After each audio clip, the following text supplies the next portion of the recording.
ஹே கதை கேட்க நீங்க வந்துட்டீங்களா? கதை சொல்ல நான் வந்துட்டேன். நம்ம ஆல்ரெடி பாத்துட்டு இருக்க தாய் டிராமாவோட அடுத்த எபிசோட் தான் பார்க்க போறோம். வீடியோக்குள்ள போறதுக்கு முன்னாடி எப்பயும் சொல்றதுதான் இப்பயும் சொல்றேன். எஸ்எஸ் வாய்ஸ் ஓவரை சப்ஸ்கிரைப் பண்ணுங்க, பார்த்ததுக்கு அப்புறம் லைக் பண்ணுங்க, மறக்காம போறதுக்கு முன்னாடி எக்ஸ்பிளனேஷன் எப்படி இருக்குன்னு சொல்லிட்டு கமெண்ட் பண்ணிட்டு போங்க.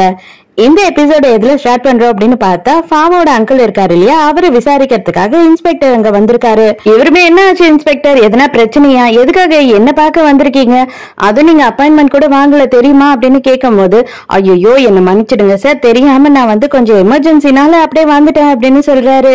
சரி சரி பரவாயில்ல, என்ன விஷயம் சொல்லிட்டு போங்க அப்படின்னு ரொம்ப திமிராவே பேசுறாரு இவரு. அப்ப இவர் என்ன சொல்றாரு அப்படின்னு பார்த்தா, இப்போ நன்னை சுட்டாங்க இல்லையா, அந்த கேஸ பத்தி தான் உங்ககிட்ட விசாரிக்க வந்திருக்கேன் அப்படின்னு சொல்லும் போது, அந்த கேஸ பத்தி ஏன் என்கிட்ட விசாரிக்க வந்திருக்கீங்க அப்படின்னு கேக்குறாரு. இல்ல ஆக்சுவலா 20 வருஷத்துக்கு முன்னாடி அவங்க அப்பா அம்மா இறந்து போன கேஸுக்கும் இந்த கேஸுக்கும் சம்பந்தம் இருக்குமா அப்படின்னு நாங்க டவுட் படுறோம். அது மட்டும் இல்லாம அந்த கேஸை ரீஓபன் பண்ண போறோம்.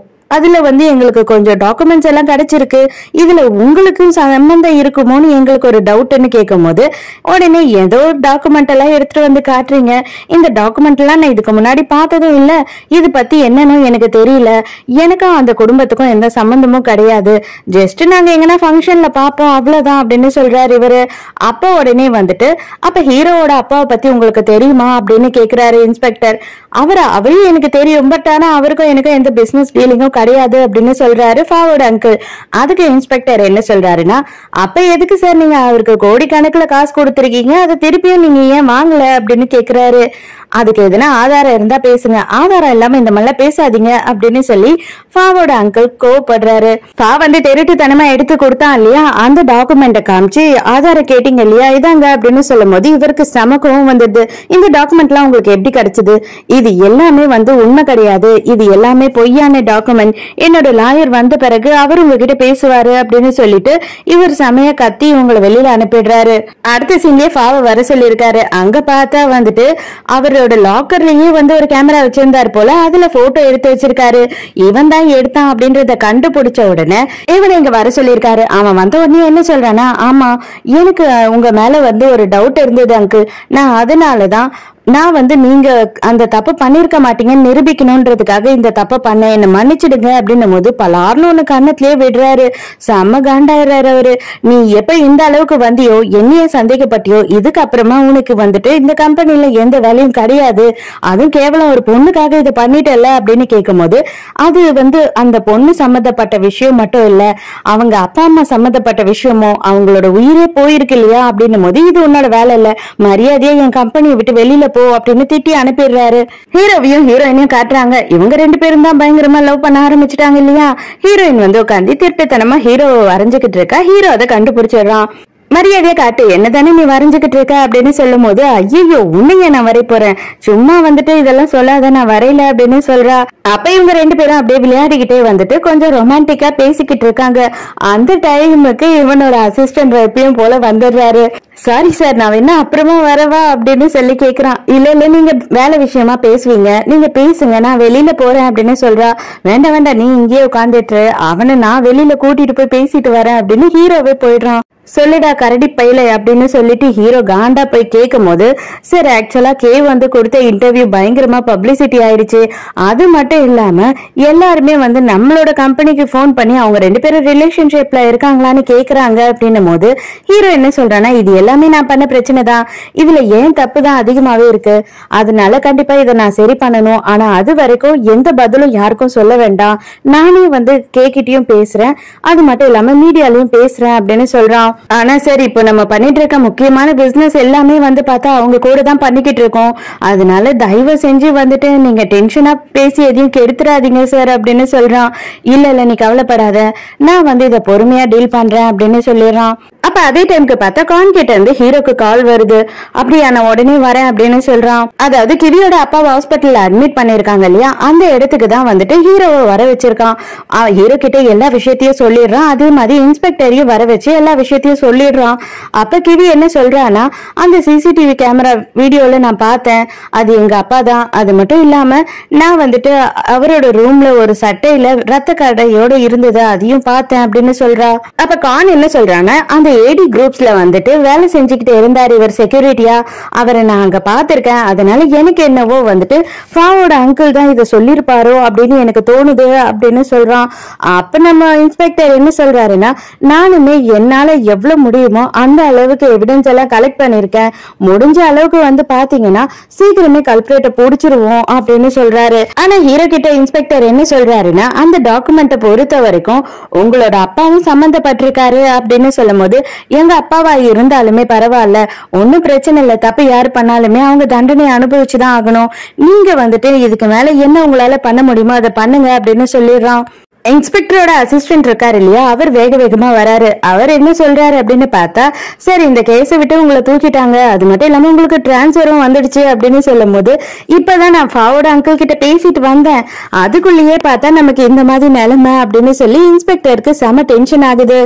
இப்ப எல்லாருக்குமே கன்ஃபியூஷன் ஆயிடுது. புதுசா இந்த கேஸ் வேற யார்கிட்டனா போச்சுன்னா அதே கேஸை வந்து ஒழுங்கா நடத்துவாங்களா அப்படின்னு தெரியலன்னும் போது இன்ஸ்பெக்டர் என்ன சொல்றாருன்னா, நான் இதை இவ்வளவு சீக்கிரம் விட்டுற மாட்டேன், கண்டிப்பா இது என்னோட கேஸ், இதை நான் தான் முடிப்பேன் அப்படின்னு சொல்றாரு. அடுத்த சீன்லயே பார்த்தா நம்ம கானோட வீட்டுல காட்டுறாங்க. கானோட அப்பா வந்து என்னப்பா ஒரு மாதிரி இருக்கா அப்படின்னு கேட்கும் போது, அப்பா நீங்க எனக்கு ஒரு ஹெல்ப் பண்ணணும்ப்பா, தயவு செஞ்சு உங்களோட பவரை மிஸ்யூஸ் பண்றேன்னு மட்டும் நினைச்சுக்காதீங்க, இது ஒரு நல்ல விஷயத்துக்காக தான் கேக்குறேன் அப்படின்னு சொல்றான். அப்பதான் நம்ம ஹீரோ கான் கிட்ட என்ன சொல்லிருக்கான் அப்படின்னு பார்த்தா, இது பாரு, உங்க அப்பா தான் நமக்கு ஹெல்ப் பண்ண முடியும், வேற யாருமே இதுல ஹெல்ப் பண்ண முடியாது, ஏன்னா உங்க அப்பா தான் மினிஸ்டர். அதனால நீ என்ன பண்றடா, உங்க அப்பா கிட்ட இந்த ஒரே ஒரு ஹெல்ப்பை மட்டும் கேளு, அதாவது இன்ஸ்பெக்டரை வந்துட்டு இங்க இருந்து டிரான்ஸ்பர் பண்ணக்கூடாது, அது மட்டும் இல்லாம இந்த கேஸ அவரே தான் டீல் பண்ணணும் அப்படின்னு சொல்லி கேளு அப்படின்னு உடனே அவனுமே போய் அதை கேட்கறான். அடுத்த செகண்டே வந்து இங்க இன்ஸ்பெக்டருக்கு ஆர்டர் வருது, உங்களோட டிரான்ஸ்பர் வந்து கேன்சல் ஆயிடுச்சுன்னு. இன்ஸ்பெக்டருக்கா அதை பார்த்த உடனே செம சந்தோஷம். மறுபடியும் நம்ம வந்துட்டு இந்த கேஸ்ல தான் இருக்கோம், எல்லாத்தையும் மறுபடியும் முதல்ல இருந்து ஸ்டார்ட் பண்ணுவோம் அப்படின்னு சொல்றாரு. கிவி என்ன பண்றா அப்படின்னு பார்த்தா, எப்பவும் போல அவளோட நைட் ஷிப்டுக்கு பாருக்கு வேலைக்கு வந்துடுறா. அப்பதான் கான் துரத்திக்கிட்டே வரான். எதுக்கு என்கிட்ட சொல்லாம கொள்ளாம நீங்க வந்த அப்படின்னும் போது, நான் வேலைக்கு போகாம என்ன பண்ண முடியும், எங்க அப்பா ஹாஸ்பிட்டல்ல இருக்காரு, அவரை நான் பாத்துக்கணும்னா நான் சம்பாரிச்சுதான் ஆகணும் அப்படின்னு சொல்றா. இப்போதைக்கு நீ போக வேணாம்னு தான் சொல்றேன், நீ வேலைக்கே போக வேணாம்னு நான் சொல்லல. இப்ப கண்டிப்பா எல்லாருமே வந்துட்டு உன்னதான் டார்கெட்டா வச்சிருப்பாங்க, உன்னதான் வந்துட்டு இப்போ போக்கஸ் பண்ணுவாங்க, தயவு செஞ்சு வெளியில போகாத அப்படின்னு சொல்லும் போது, இது என்னோட விஷயம், இது என் ஃபேமிலி விஷயம், நீ தலையிடாத அப்படின்னு சொல்லி சண்டை போடுறா. நீ எல்லாம் சொன்னா இதுக்கு மேல கேட்க மாட்டேன் அப்படின்னு சொல்லிட்டு அலேக்கா அவளை தூக்கிட்டு போயிடுறான். அங்க இருந்து கிவியோட வீட்டுக்கு போறாங்க. வாசல்லயே வந்து பார்த்தா ஒரு வண்டி நிக்குது. இது உங்க அப்பாவோட வண்டியா அப்படின்னு கேட்கும் போது, இல்ல அப்படின்னு சொல்றா. உங்க அப்பாவோட ஃப்ரெண்டு அண்ணா வந்திருப்பாங்களா அப்படின்னு கேட்கும் போது, இல்ல இல்ல யாருதுமே இல்ல இது அப்படின்னு சொல்லும் போது, இவன் நான் போய் ஃபர்ஸ்ட் பாக்குறேன் அப்படின்னு போறான். அங்க பார்த்தா யாரோ ஒருத்தன் வந்துட்டு வீட்டுல யாரு இருக்கா அப்படின்னு தேடிக்கிட்டு இருக்காங்க. அத வந்து இவன் என்ன பண்றான்னா போன்ல வீடியோ எடுத்துக்கிறான். அதாவது வந்துட்டு ஃபாவோட அங்கிள் தான் இவனை அனுப்பியிருப்பாரு போல. இதுக்கு மேல நீ இங்க தங்குறது உனக்கு சேஃபே இல்ல, அதனால தயவு செஞ்சு என் கூட வா அப்படின்னு கூட்டிட்டு போறான். இவனோட வீட்டுக்கே கூட்டிட்டு போயிடுறான். அவங்க அம்மாவும் வாசல்ல தான் நின்றுட்டு இருக்காங்க. நீ கானோட ஃப்ரெண்டாமா அப்படின்னு கேக்குறாங்க. இவளும் ஆமான்னு சொல்றா. உனக்கு ஏதோ ப்ராப்ளம்னு சொன்னா, அந்த ப்ராப்ளம் சரியாகிற வரைக்கும் நீ இங்கேயே தங்கிக்கோமா, ஒன்னும் பிரச்சனை இல்ல அப்படின்னு சொல்லிடுறாங்க. இது பாரு, உன் ரூம்க்கு எதிர்க்கே தான் என்னோட ரூம், உனக்கு எதனா வேணும் அப்படின்னா உடனே என்ன கூப்பிடு, உனக்கு எதனா பிரச்சனை அப்படின்னாலும் உடனே கூப்பிடு அப்படின்னு சொல்றான். கடைசியா ஒரு வழியா இவ வந்து தேங்க்ஸ்ன்னு சொல்லிடுறா. அவ்வளவுதான், இவருக்கு சந்தோஷம் தாங்க முடியல. நான் வெறும் தேங்க்ஸ் தான் சொன்னேன், நீ ரொம்ப ஓவரா ரியாக்ட் பண்ணிக்கிட்டு இருக்க அப்படின்னு சொல்லிட்டு அங்க இருந்து போறா. பரவாயில்ல, இவ்வளவு நாள் வெறும்னே திட்டிக்கிட்டு மட்டுமே இருந்த இல்லையா, தேங்க்ஸே எனக்கு பெரிய விஷயம் தான் அப்படின்னு சொல்றான். ஹீரோயின் ஃபாவோட கம்பெனில வேலை செஞ்சுட்டு இருந்தா இல்லையா, அங்க இருக்க ஸ்டாஃப்ஸ் கிட்ட எல்லாம் பேசும்போது, இந்த மாதிரி ஃபாவ வேலையை விட்டு நிறுத்திட்டாரு அவங்க அங்கிள் அப்படின்னு சொல்லி இப்பதான் சொல்லிக்கிட்டு இருக்காங்க. ஹீரோயினுக்கே செம ஷாக்கு. அவங்க எல்லாரும் சொந்தக்காரங்க தானே, எதுக்காக இப்படி ஒரு வேலையை பண்ணாரு அவரு அப்படின்னு சொல்லிட்டு. அது மட்டும் இல்லாம அவங்க எல்லாரும் என்ன சொல்றாங்கன்னா, ஃபாவை வந்து கான்டாக்ட் பண்ணவே முடியல, என்ன பண்றாரு எங்க இருக்காருன்னு கூட தெரியல அப்படின்னும் போது ஹீரோயின் பயங்கரமா ஃபீல் பண்றா. ஒரு வேலை இது எல்லாத்துக்கும் காரணம் நான் தானா, அவன் எனக்கு ஹெல்ப் பண்றதுக்காக அந்த டாக்குமெண்ட்டை எடுக்க போகதான் அவன் குடும்பத்திலேயே பிரச்சனை ஆயிடுச்சு போல, அவனை என்ன பண்ணாங்கன்னே தெரியலையே அப்படின்னு புலம்புறா. ஹீரோ என்ன சொல்றானா, நீ கவலைப்படாத, அவங்க குடும்பத்துல வேற எதுனா கூட பிரச்சனை இருந்திருக்கலாம் அப்படின்னு சொல்லி சமாதானப்படுத்துறான். அப்ப நாளைக்கு நான் போய் வந்துட்டு ஃபாவை பாக்குறேன் அப்படின்னு ஹீரோயின் சொல்லும் போது, சரி ஓகே நீ போய் பாரு, எனக்குமே வந்து கேக்கோட மீட்டிங் இருக்கு அப்படின்னு சொல்றான். கவலைப்படாத, நல்லபடியா பண்ணேன்னா, அதுவுமே வந்துட்டு என்னால எல்லாம் கெட்டு போச்சா அப்படின்னு எனக்கு பயமா இருக்கு அப்படின்னு சொல்றா. நீ கவலைப்படாத, எல்லாத்தையும் நான் பாத்துக்கிறேன் அப்படின்னு சொல்றான். இப்ப இங்க ஃபாவோட வீட்டுல என்ன ஆகுது அப்படின்னு பார்த்தா ஃபாவோட அப்பா செம்ம ரைடு விட்டுட்டு இருக்காரு. உனக்கு எவ்வளவு தைரியம் இருந்தா இந்த மாதிரி பண்ணிருப்ப, மரியாதையா போயிட்டு அவர்கிட்ட மன்னிப்பு கேளு, நான் எனக்கு என்ன பண்றதுன்னே தெரியல, உன்னோட பொசிஷனை மறுபடியும் வாங்கி தர்றதுக்கு நமக்கு அவ்வளவுதான், லைஃபே முடிஞ்சு போயிடும் அப்படின்னு சொல்லி இவர் பயப்படுறாரு. நீங்க எதை பத்தியும் கவலைப்படாதீங்க, என்னோட லைஃபை பாத்துக்க எனக்கு தெரியும், நான் சொந்தமா இனிமே பிசினஸ் பண்ண போறேன், அவர் கூட சேர்ந்து வேலை செய்ய மாட்டேன். நான் முதல்ல கூட கொஞ்சம் சந்தேகப்பட்டேன் அவர் இந்த தப்பா பண்ணிருக்க மாட்டாருன்னு. ஆனா எப்போ அவர் இந்த அளவுக்கு கோவப்பட்டு என்ன வேலையை விட்டு நிறுத்தினாரோ அதுல இருந்து எனக்கு சந்தேகம் கிளியரே ஆயிடுச்சு, அவர் தான் இந்த வேலையை பண்ணிருக்காருன்னு. தயவு செஞ்சு அவருக்கு நீங்க சப்போர்ட் பண்ணாதீங்கப்பா அப்படின்னு இவன் கோவப்படுறான். அப்ப இவர் பயங்கரமா கோவப்படும் போது அவங்க ஒய்ஃப் சமாதானப்படுத்துறாங்க. கொஞ்சமாச்சும் உங்க பையனையும் நம்புங்க, உங்க அண்ணனை மட்டுமே நம்பிக்கிட்டு இருக்காதீங்க அப்படின்னும் போது அவர் என்ன சொல்றாருன்னா, ஃபர்ஸ்ட் அப்படின்னா இந்த இன்வெஸ்டிகேஷன் முடியட்டும், அது வரைக்கும் நான் எதுவும் பேச மாட்டேன்.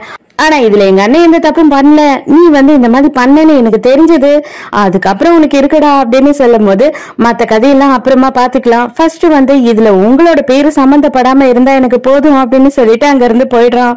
நம்ம ஹீரோ இன்ஸ்பெக்டரை பார்த்து பேசுறதுக்காக வரான். அப்ப அவன் என்ன சொல்றான் அப்படின்னு பார்த்தா, நீங்க 20 வருஷம் கேஸ் ஓபன் பண்ண போறீங்களா கன்ஃபார்மான்னு கேட்கும் போது, கண்டிப்பா அதை ஓபன் பண்ணி தான் ஆகணும், ஏன்னா ரெண்டுத்துக்குமே லிங்க் இருக்கு, அதனால அதை ஓபன் பண்ணா மட்டும்தான் இது நம்மளால கிளியரா எல்லாத்தையுமே கண்டுபிடிக்க முடியும் அப்படின்னு சொல்றாரு.